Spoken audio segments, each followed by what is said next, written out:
গিয়েছিলিস? না, দিদিও গেছে। দিদিকে নাই দিদি তুই একা চলে এলি যে? দিদি আজ তোমাদের বাড়ি তুলসী মাসির কাছে থাকবে। কেন কেন? তুলসী মাসির জ্বর হয়েছে কি না? মায়ের জ্বর হয়েছে? এই কথা তো শুনিনি। সেই দুপুরে বাড়ি থেকে বেরিয়েছি। যোগী, তুই বাড়ির ভেতরে যা, আমি বাড়ি চললাম।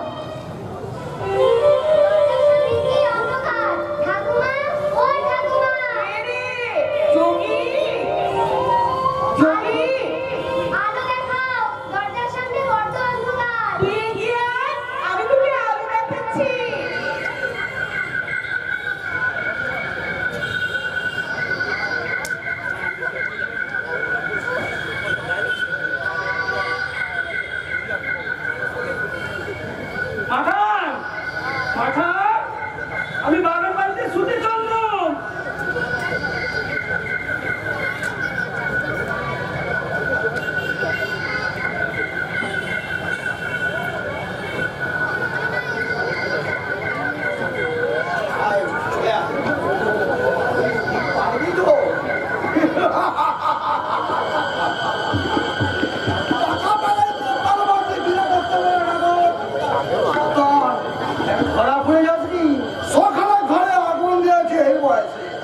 কোনো সারা ধরতে পারেনি। এই যে টাকা,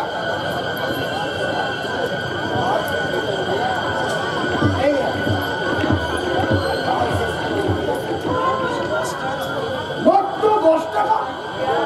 আজ শেষ করে নে, আরো 10 টাকা দেবো। সার্বজনীন কারবারে নেপাল বাকি থাকে না টাকা। নগদ মিটিয়ে দিন আর কাজ বাজিয়ে দিন।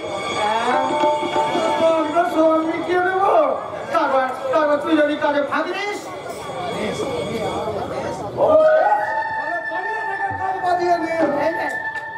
এই যে আরো 10 টাকা। এই যে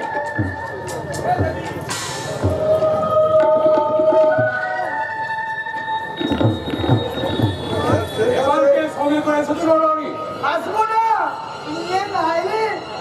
আমাদের কাজ হাসিল হবে কি করে? তাহলে তাহলে মামা হাসিনি কেন? শুভস্য শীঘ্র রাত করলে আবার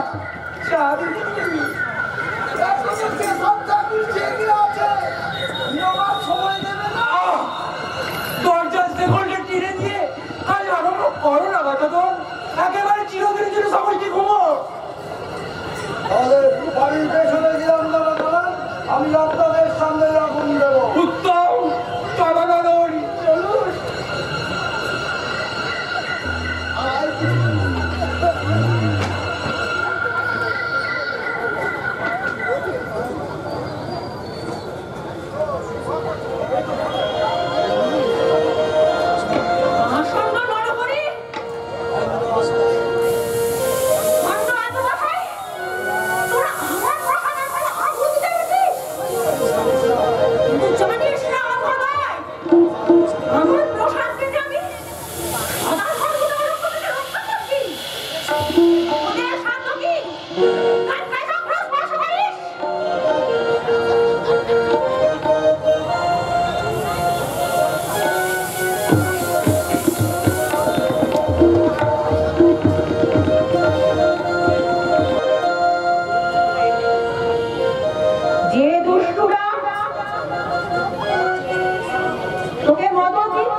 আমি হচ্ছি ভৈরবী।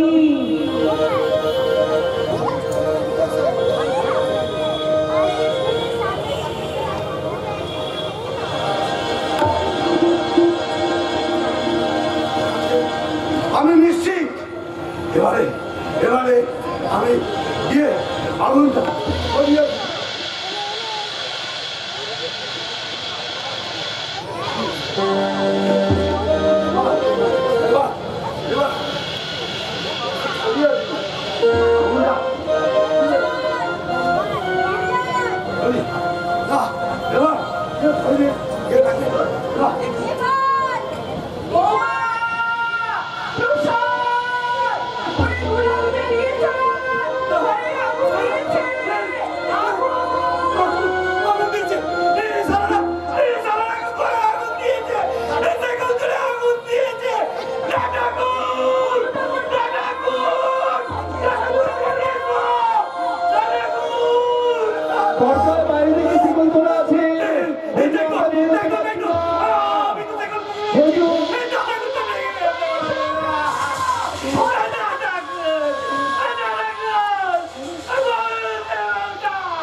কি আশ্চর্য না ঠাকুর, কেউ তো এক কলসি জলও দিল না, আগুন কেমন আপনা আপনি নিভে গেল। ওই আগুনের মধ্যে আমার মঙ্গলময়ী মা এসেছেন, মঙ্গলময়ী মা এসেছেন। নইলে কখনো কেউ দেখেছো না শুনেছো যে বিশ্বগ্রাসী আগুন আপনা আপনি নিভে যায়?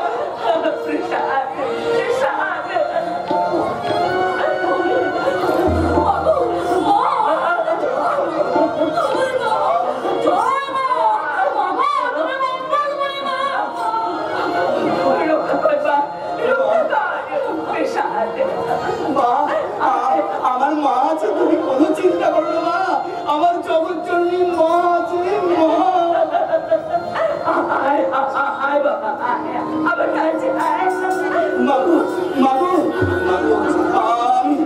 এই প্রসাদে তো ভাগ্যবান যে দূর থেকে শুনতে পেয়েছে তার মহামায়ার বাড়ি, আর নিরাকার দেবী দূর থেকে শুয়ে গেল তার অভয় বাড়ি। আরে সাকার দেখে তুমি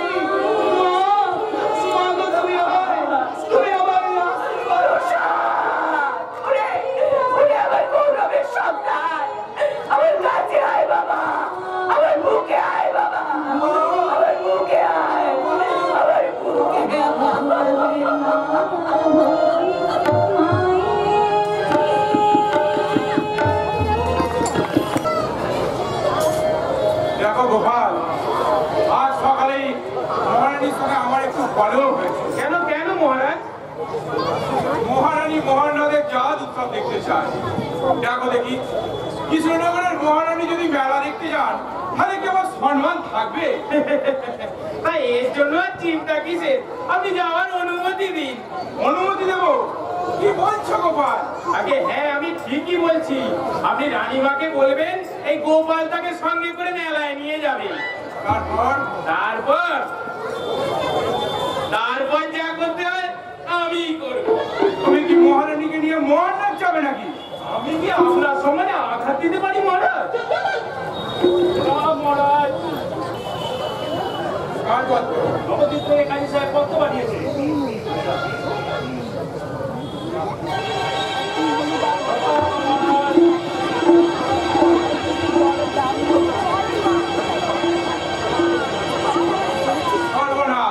কি হলো কি হলো মহারাজ?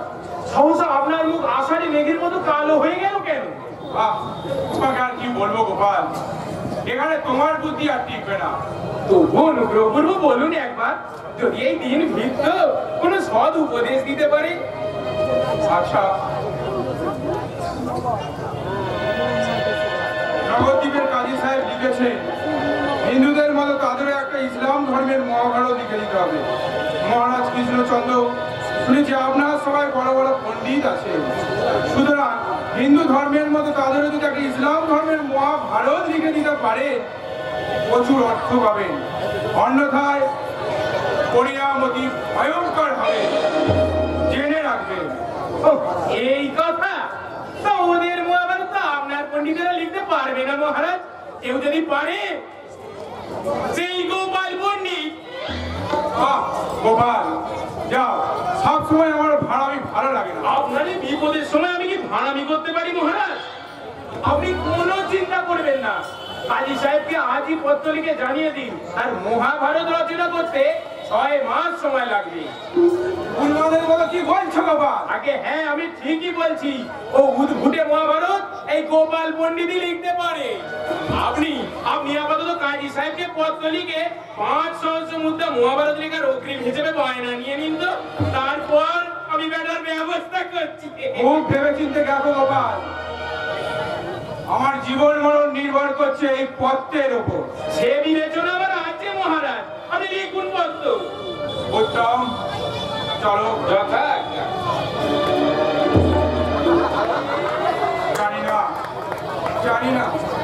জানি না ভগবান কতদিনে এই বাংলা থেকে কাজী সাধনের অবস্থান করে দেবে। পত্র দিয়ে লোক পাঠিয়েছেন, পত্রে কি লিখেছে? পত্রে লিখেছে কলকাতাবাসীকে বৈশাখ আক্রমণ থেকে রক্ষা করার জন্য তারা স্থির করেছে পুরোনো কেল্লাটা সংস্কার করা। তাই কলকাতাবাসীর জমিদারের কাছে অর্থ সাহায্য। কলকাতা কেল্লাটা যে সংস্কার করার প্রয়োজন এটা সমস্ত নাগরিকদের দস্তখত নিয়ে নবাব দরবারে আমার জিজ্ঞেস করলে না কেন? সমস্ত কলকাতাবাসীর তরফ থেকে সে নিজে নাকি এই আর্চিনিকে নবাব দরবারে পেশ করেছিল, কিন্তু নবাব তার গ্রাহ্য করেনি। এই কথার মধ্যে কতটা সত্য তার সংবাদ দিয়েছেন কি? আগের না ক্লেম তো মিথ্যা ঘটনা করতে পারে। মিথ্যা বর্ণনা করে তার লাভ। আপনার নবাবের উপর কলকাতাবাসীকে খানিকটা খেপিয়ে দেওয়া উনি কি বলছেন বাবু? কি সত্য কথা বলছিল অত্যমশাই? আপনারা এখনো ইস্ট ইন্ডিয়া কোম্পানি বা ইংরেজদের চিনতে পারেনি। কিন্তু আমি কিন্তু চিনে নিয়েছি, আমি কিন্তু ওদের কার্যকলাপ থেকে অনেক আগেই চিনে ফেলেছি। কি চিনেছেন বাবু? চিনেছি ওদের মতো বেঈমান বিশ্বাসঘাতক জাতি এই দুনিয়ায় নেই। ওরা বন্ধুত্বের ছদ্মবেশে মানুষের বুকে ছুরি বসাতে পশ্চাৎপদ নয়, অভদ্রতা অমানুষিকতায় ওদের জোড়া আর নেই। কিন্তু আমি তো তা বুঝতে পারিনি বাবু। অনেক ইংরেজ ব্যবসাদার আমাদের জমিদারির মধ্যে নুনের গোলা করেছে, এমনকি খাস ইস্ট ইন্ডিয়া কোম্পানি কিছু ভোটা দখল করে তারা খুব সহজ সরলভাবে খাজনা পাচ্ছে। তবে কথাটা একটু আমি সেটা করে মিথ্যে বলিনি। গরিব নবাব সিরাজদৌল্লা চরিত্রহীন এ কথা আমি অস্বীকার করতে পারবো না। শুধুমাত্র এইটুকু অপরাধ উপলক্ষ করে আমার কাছে ইংরেজদের সাথে মিলিত হয়ে নবাবের বিরুদ্ধে আচরণ করে তাহলে আমি প্রতিজ্ঞা করে বলতে পারি দত্তমশাই, ভবিষ্যতে বাংলার আদিবাসীদের চোখের জল ফেলে ওই ইংরেজদের গোলামি করতে হবে। নবাব দরবারে খাজনা আমানত করা স্থির করলে দুর্গাচরণ মিত্রের পূর্বপুরুষ আমানত করে এসেছে আর সেও করে। ওই তলবাজ ইংরেজদের কথায় আমি বাংলার দরদি নবাব সিরাজদৌল্লা বাহাদুরকে শত্রু করতে পারবো না। যান বাধা কথা দাখিল করে খাজনা আমানত করে আসুন। পাকার খাতা এখনো লেখা শেষ হয়নি। শেষ হয়নি? আগের না, কেন? আগে দুজন কর্মচারী ছুটি নিয়ে বাড়ি গিয়েছিল, এখনো আসেনি। আমি অন্য কাজে ব্যস্ত ছিলাম তাই। ও হ্যাঁ, সেই জন্য তো নতুন লোক রাখা হলো। তা সে কাজকর্ম করছে কেমন? খুব একটা সুবিধা বলে মনে হচ্ছে না, কেমন যেন উদাসীন ভাব, গুনগুন করে গান গায় আর খাতা লেখে। তাই নাকি? আগে হ্যাঁ, তখন তো ধমক দিয়ে তাড়া দিয়ে দিল, যাতে কালকের মধ্যেই পাকা খাতাটা শেষ করতে পারে। গুনগুন করে গান গায় আর খাতা লিখে। বেশ মজার লোক বোধ হয়। এই ডাকুন দেখি তাকে। ঠিক আছে বাবু। আমাদের বাচ্চা তত সাহায্য গেল না। যখন যা হুজু ঘটে তার সমস্ত তথ্য না বুঝে সেই হুজুকে বেঁধে ওঠে। ইস্ট ইন্ডিয়া কোম্পানি যে ফাঁদে বেঁধেছে সেই ফাঁদে যদি বাঙালিরা সবাই পা দেয় তাহলে বাংলার স্বাধীনতার সূর্য অস্তই যাবে। বাবুটার পাল্লায় বড় সর্বনাশ হয়ে গেছে বাবু। কি হয়েছে? কি হয়েছে এই দত্তমশাই? দেখুন, এই দেখুন দত্তমশাই, বাবুটা বাবার মাথায় কি মাথা মুন্ডু লিখেছে। এই যে দেখছি গান। এই গান কে রচনা করেছে? আগে আমি। দত্তমশাই পাকা খাতা লিখতে দিয়েছি আর তুমি সেই পাকা হিসেবে খাতায় গান লিখেছো কেন? আগে অন্য মানুষকে লিখে ফেলেছি। তুমি পাকা খাতার কাজ জানো? হ্যাঁ জানি, পাকা খাতা কেন আমি সব ভাষাতেই জানি, এমনকি পাকা খাতা আমি জানি। জানো তো লেখনি কেন? আগে আসলে কি জানেন, এখানে আসার পর থেকে মায়ের জন্য মনটা আমার বড়ই চঞ্চল হয়ে গেছিল। তাই তো মায়ের কথা চিন্তা করতে করতে কখন যে আমি গান লিখে ফেলেছি বুঝতে পারিনি। বাড়িতে তোমার কে কে আছে? আগে আমার মা আছেন, আমার স্ত্রী আছে আর 4 পুত্র কন্যা আছে। জমি জমা কিছু নেই? আগে আছে, তবে তাদের সংসার নির্বাহ হয় না। দত্তমশাই বেতন কত? আগে 10 টাকা। আচ্ছা তুমি কি বাড়িতে ওই রকম গান রচনা করতে? আগে মায়ের নাম করে এই মাঝে মাঝে এরকম গান রচনা করি। তুমি গান গাইতে জানো? বললাম তো ওই মায়ের নামে আমি একটু আধটু গাইতে পারি। কি করছেন বাবু? বাবুর টাকা খাওয়াচ্ছেন? দত্তমশাই থামুন আপনি। ওই গাও।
এইরকম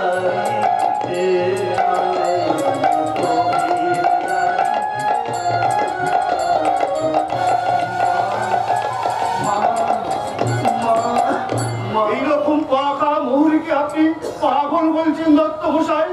এইরকম মৌরির হাত দিয়ে সারা জীবনের হিসাবের খাতা পাকা করে নিতে না পারলে এই দুর্গাচরণ মিত্র উপরে কাছারিতে গিয়ে কি জবাবদিহি করবে?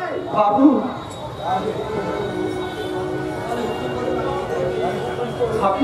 আপনি হুকুম করুন। আমি এই মুহূর্তে আমি বিদেয় হই। বিদেয় হবে? আগে আগে আপনার শেষে পাকা খাতাতে লিখতে পারি। আমার শেরেস্তার পাকা খাতা লেখার মৌরি তো তুমি নও সাধক। তুমি সেই জগৎ মাতার কাছারির পাকা খাতা সেরে না দিলে এই অবাগা দুর্গাচরণের জীবন জমিদারির সব অমিল থেকে যাবে। ঠিক কথাই বলছি দত্ত মশাই। যান, আজই বরকন দাস পাঠিয়ে ওর বাড়িতে 30 টাকা পাঠিয়ে দিন, আর আজ থেকে প্রতি মাসে ওর 30 টাকা করে মাসোহারার বন্দোবস্ত হলো। তাহলে শেরেস্তার খাতা? আপনার শেরেস্তার খাতা লিখবেন আপনি, সাধক কুমার লিখবে এই দুর্গাচরণ মিত্রের জীবন শেরেস্তার পাকা খাতা। আসুন আসুন সাধক, আসুন ভাবুক কবি, আসুন মায়ের কনিষ্ঠ ভক্ত। এতদিন কেন তামাশে আপনাকে আমার কাছারি বাড়িতে আটকা রেখে পাপ করেছি। আজ থেকে আপনার স্থান হলো আমার পরিজন বেষ্টিত অন্তঃপুরে। বাবু, না না না, ওর আমি ডেকে আর আমাকে অন্ধকারে ফেলে রাখবেন না সাধক, আর আমাকে অন্ধকারে ফেলে রাখবেন না। নিয়ে চলুন সাধক, নিয়ে চলুন, আমার হাত ধরে আলোর পথে নিয়ে চলুন। আজ থেকে আপনার দুর্গাচরণে মৃত্যু আপনার উন্নত শিষ্য তার গিয়ে পদার্পণ করে তাকে গুরু সেবার অধিকার দিয়ে তাকে দণ্ড করুন।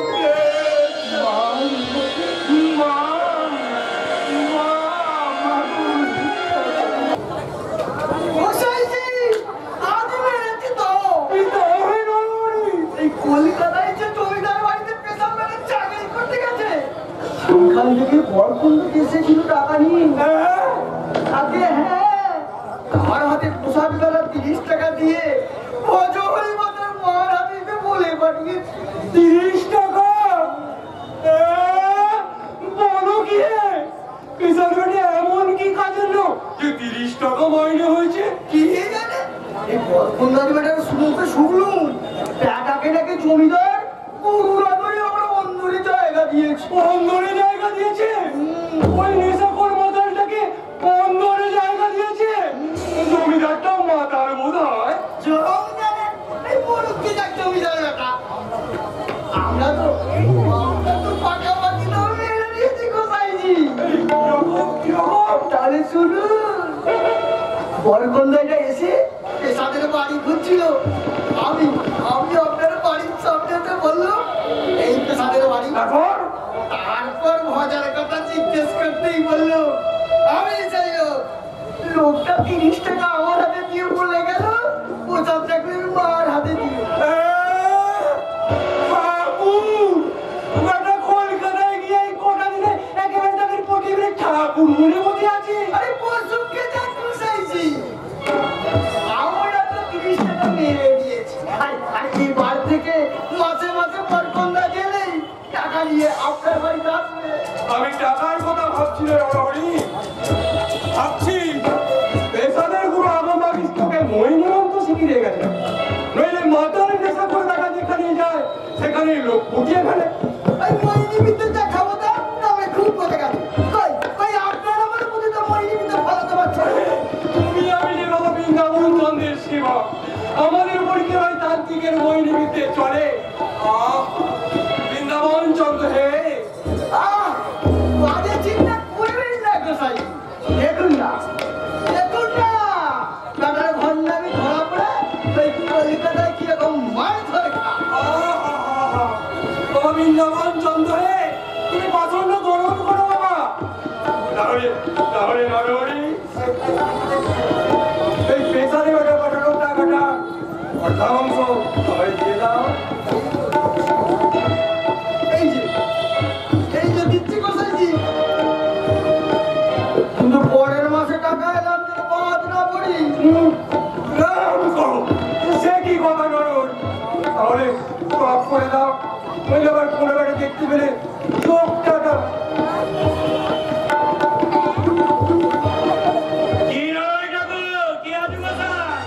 এখানে কি করছো? আমরা যাই করে তো তবে কি বেটা আমার ক্ষতি করছো বলেই তো বলছি। আমাদের কি ক্ষতি করেছি বেটা? কি ক্ষতি করেছি? ফিরে আসছো যে চোরের আবার বড় গলা। কি বললি বেটা? ছোট খাবে না? খবরদার গোসাই, গালাগালি দিও না, ভালো হবে না বলছি।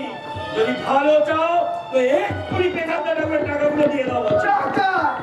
টাকা বলে চোখ কপালে তুললে যে বরকন্দাজ মারফত পেশাদার ঠাকুর টাকা পাঠিয়েছিল, তোমরা ধাপ্পা দিয়ে আমার নাম করে নিয়ে নিয়েছো। কোন শালা বলে? এই আমি সাদা বলি। গোবিন্দচন্দ্র হে, কান পেতে শোনো বাবা, এই প্রচন্ড আমার মতো নিরীহ গোস্বামী ধরে মিথ্যে অপবাদ দিচ্ছে। বিচার করো বাবা, এই মহামারী প্রচন্ডদের ধ্বংস করো বাবা। বাবা বৃন্দাবন চন্দ্র যদি মিথ্যে হতো গোসাই, তাহলে কি আর এই নরহরি ঠাকুরের ঘর পড়তো? না তোমার সমাজের নদী ঘর ঘর করে মরতো? আমার কথা তুই পুলিশি বেটা, তুই পুলিশি। আমি ছিটকে চোর নই নরহরি ঠাকুর। আমি ডাকাত, লাঠি মারি তো সামনাসামনি মারি। তোমরা যেসব কর্ম করে বেড়াচ্ছ, ব্রাহ্মণ তো দূরের কথা, চালামেও করে না। ধ্বংস হবে বেটা, এই রাত্রির মধ্যে ধ্বংস হবে। এই আমি কইতে ছিল, আমি সব দিচ্ছি। কি করো গোসা? বাবা অনেক খরচা করে সুতো গাছে গলায় ঝুলিয়ে দিয়েছে, নিচি নিচি ছিঁড়ে ফেলে কেন তেরাদের অপমান করছে? এই অভিশাপে ভোজার কিচ্ছু হয় না। হয় কিনা দেখ বেটা। পাষণ্ড, পাষণ্ড। চলুন চলুন বসাইছি, আমরা এখান থেকে চলে আসি। এ পাষণ্ডের মুখ দর্শন পাপ হওয়া। কোথায় চলবে নরহরি ঠাকুর? টাকাগুলো দিয়ে যাও বলছি। কিসের টাকা? বেসার টাকা করে বরকন্দার মতো যে টাকা ছিল সেই টাকা সে টাকা আমরা কি জানি? তোমরাই নিয়েছো, তোমরাই জানো। আমরা ধাপ্পা দিয়ে টাকা নিয়েছি, তুই দেখেছিস বেটা? আমি দেখিনি বটে, একটা বাগদির মেয়ে দেখে গিয়ে সেই তো আমাকে বলছে। মিথ্যে কথা বলেছে, ওই বাগদিনী বেটি মিছে বলেছে। গরিব বাগদির মেয়েরা ব্রাহ্মণের নামে নিচে কথা বলতে ভয় পায় গোসাই। তোমাদের মতোই বন্ধ বান্ধব কইতেছে মিথ্যে কথা বলো। এখনো বলছি টাকা দিয়ে দাও। আমরা তো আমার টাকা নিয়ে নিন। টাকা নিয়েছো কি নিউনি? দেখি তোমার কোমরে থইটা। আমি বললাম কারণ করি আমার তুই টাকা দেবে। তুমি তো আমার টাকা দিয়ে আমার টাকা দিয়ে।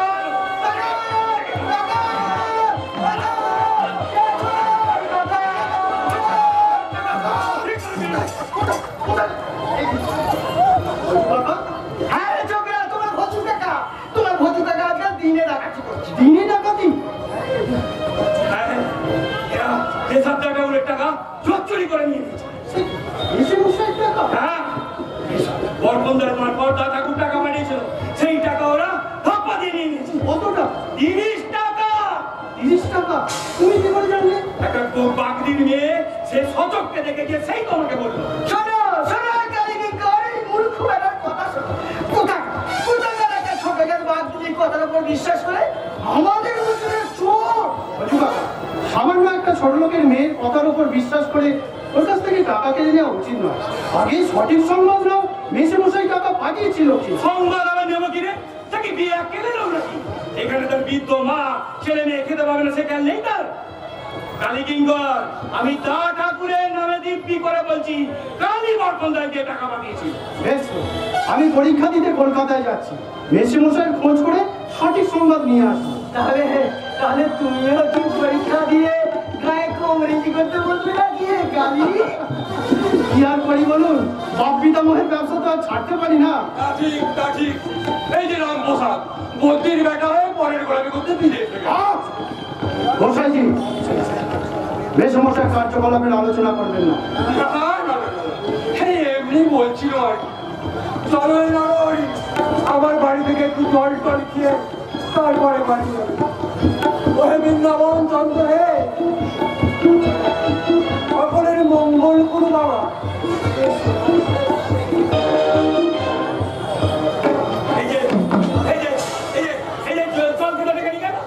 টাকার ভাগ নিতে বেশ তো, নিয়ে আর কতদিন লুকোবে? আজ না হয় কাল, একদিন না একদিন ধরা পড়বে। তুই যদি এসে না পড়তিস আমি ঠিক টাকা তৈরি করে নিতাম। তাতে গ্রামবাসীর কাছে তোমাকে অজুহাত দিতে হতো। আগে সঠিক সংবাদ নাও, মেসোমশাই টাকা পাঠিয়েছিল কিনা, তারপর অর্থন দাস দিয়ে আমি প্রমাণ করে নেব। এখন চলো, বাড়ি চলো। চল।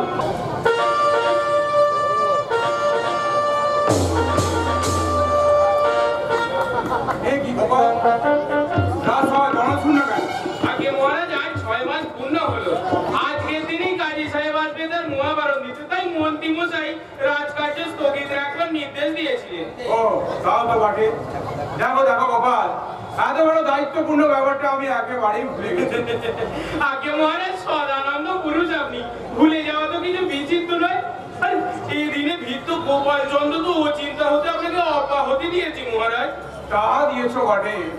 আচ্ছা গোপাল, তোমার মহাভারত শেষ হয়ে গেছে তো? হ্যাঁ? ও উদ্ভুটি মহাভারত কি কেউ লিখে শেষ করতে পারে? সে কি সর্বনাশ! আজ যে কাজী সাহেব আসবে তার মহাভারত দিতে। আসবে, তবে ওই মহাভারত নিয়ে তো দূরের কথা, ও কল্পনা বিসর্জন দিয়ে কাজী সাহেব লেজ তুলে নবদ্বীপ পালাবে। কি রকম? কার্যক্ষেত্রেই দেখতে পাবেন মহারাজ। কি মতলব করেছো কে জানে। শেষ পর্যন্ত বিপদে না পড়তে হয়। এই দিন ভিত্ত গোপাল চন্দ্র আপনার গায়ে কাঁটার আঁচল লাগতে দেবে না মহারাজ। গর্গদাস, কাজী সাহেব এসেছেন, যাও তাকে সসম্মানে এখানে নিয়ে এসো। গোপাল, কাজী সাহেব এসেছে, এবার তোমার সামনে মহা পরীক্ষা। আগে আপনার আশীর্বাদে এই গোপাল চন্দ্র ও পরীক্ষায় হাসতে হাসতে উত্তীর্ণ হবে মহারাজ। আপনি আপাতত কাজী সাহেবকে এনে বসিয়ে খুব খাতির করে নর্তকীদের গান টান শুনিয়ে মশগুল করে রাখুন, তারপর আমি বেটার ব্যবস্থা করছি। আরে আরে, শুনলে কোথায়?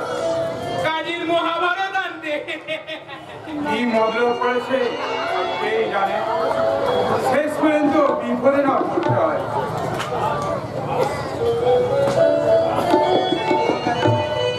আরে রাজা সাহেব, আরে আসুন আসুন কাজী সাহেব, আসুন গ্রহণ করুন।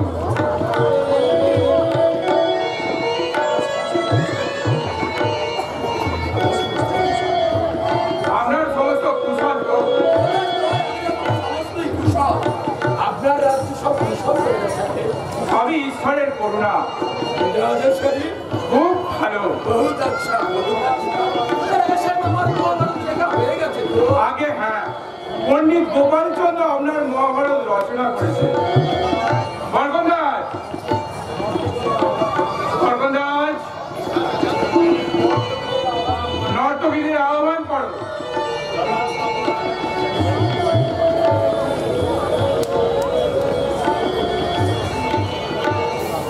এসো এসো, কাজী সাহেবকে অভিবাদন করো।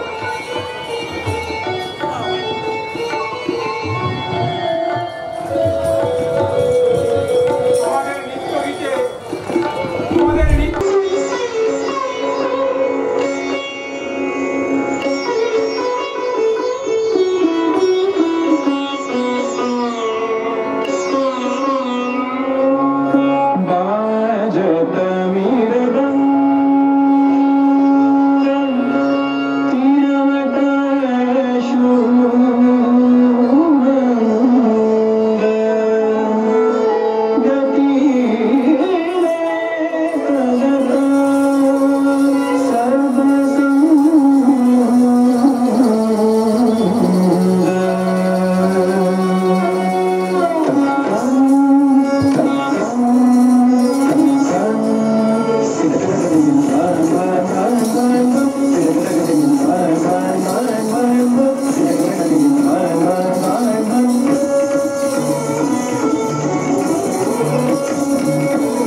बहुत अच्छा, बहुत खूब। आइए आइए आइए, शर्माइए मत, आइए। আমি তোমাদের নৃত্যগীতে প্রচন্ড খুশি হয়েছি। নাও আমার কাছ থেকে ক্ষুদ্র উপহার তোমরা নাও। বহুত আচ্ছা।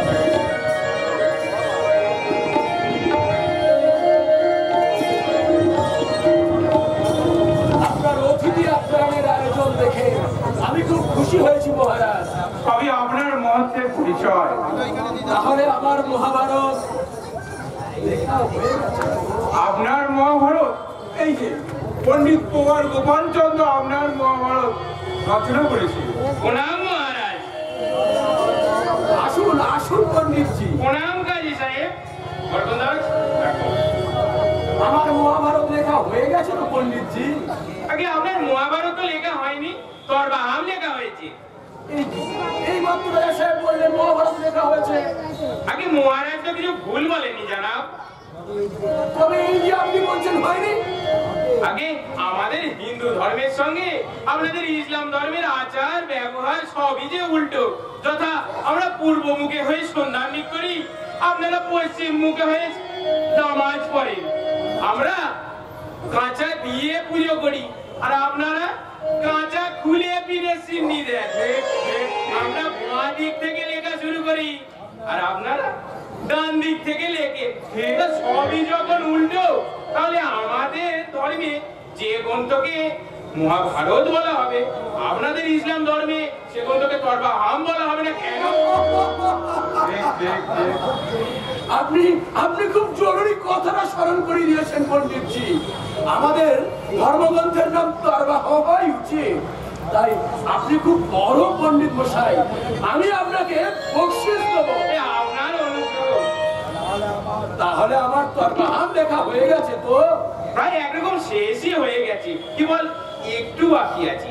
বাকি আছে? কি বাকি আছে? আগে আমাদের হিন্দু ধর্মের মহাভারতের নায়িকা দ্রৌপদী দেবী, তার 5টি খসম ছিল।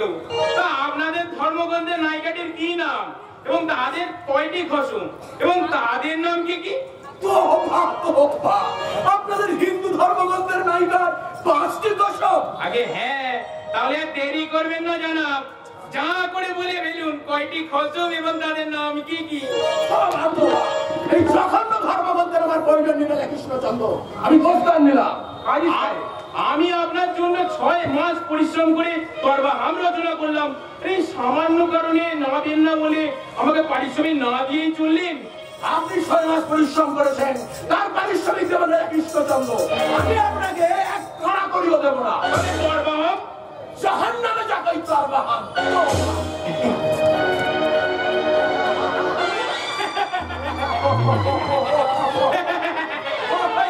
দেখুন দেখুন মহারাজ, ওই যে কাজী সাহেব লেজ তুলে নবদ্বী পালাচ্ছে।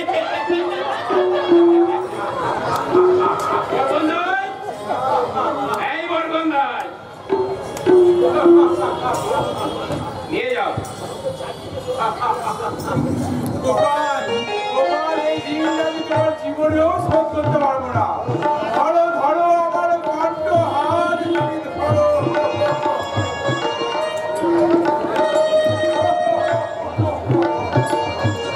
চলো চলো অন্তঃপুরে চলো।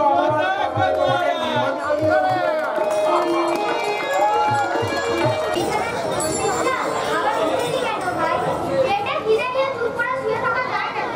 এই পরশুদিন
করলেই কেউ খেতে পাবে।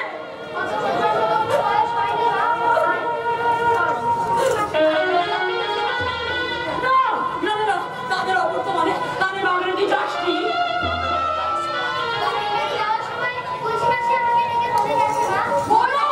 বলো তবুও তো যেতে পারবি না।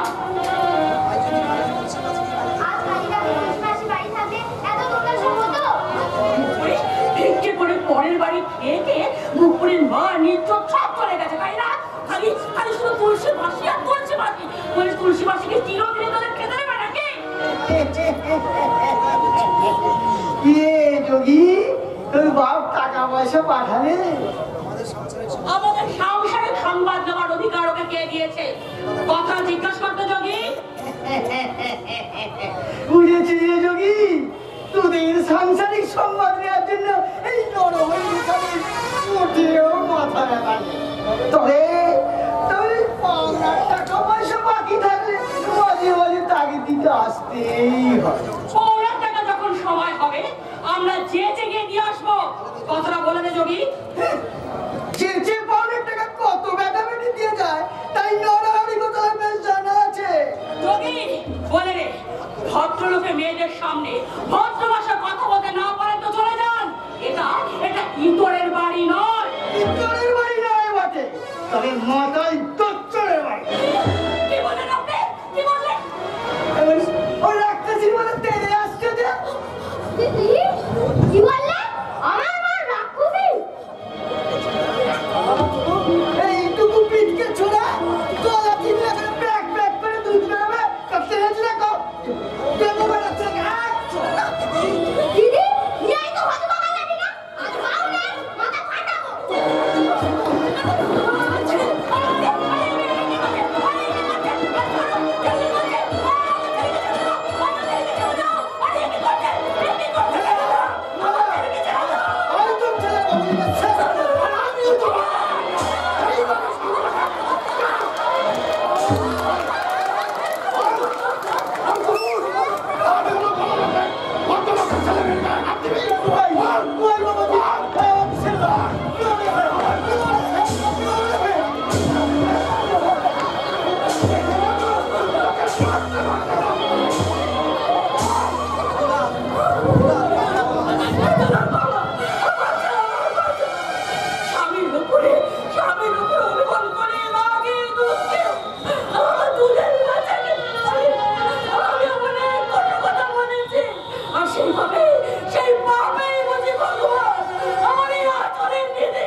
ধুলোই পড়ে আছে কেন রে? ধুলোই পড়ে আছে কেন? তুই কাঁদছিস? তোমার ধুলো আমাদের ফাঁকি। ওরে আমার মালিক রতন, ওরে আমার মালিক রতন।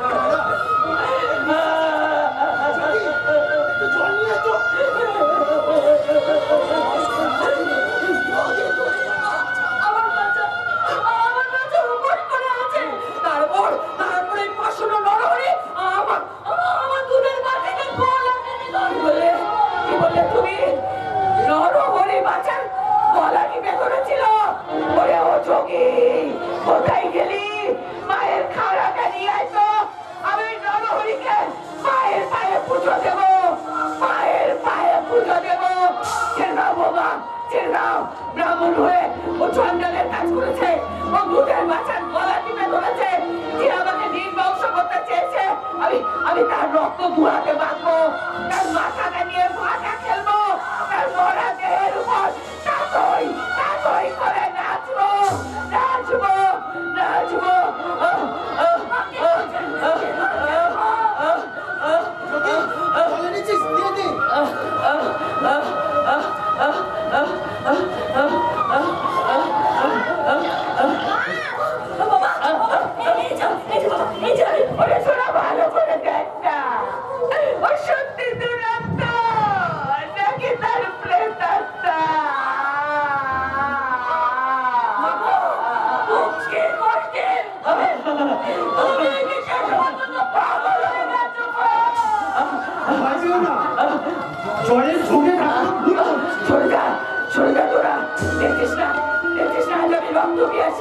বসি দেখছিস না রক্ত পিপাসায় আমার গলা কেন শুকিয়ে গেছে আমার চোখ দুটো টিকলে বেরোচ্ছে সরে যা আমার কাছ থেকে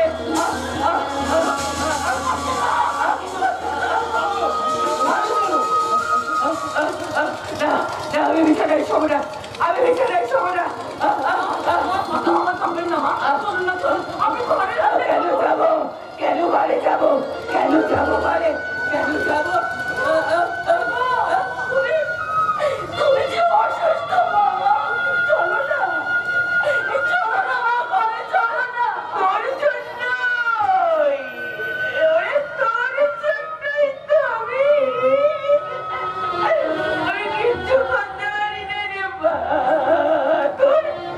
তোর শাসন যে বড় করা তোর সেবার শাসন যে আমাকে মানতে হয় রে মা আমাকে মানতে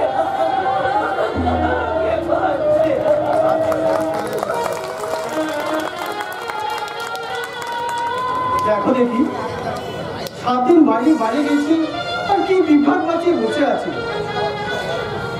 ভোজু বাবা কোথায় রে কলকাতায় বাবার কাছে গেছে টাকা আনতে কবে গেছে কাল দেখো দেখি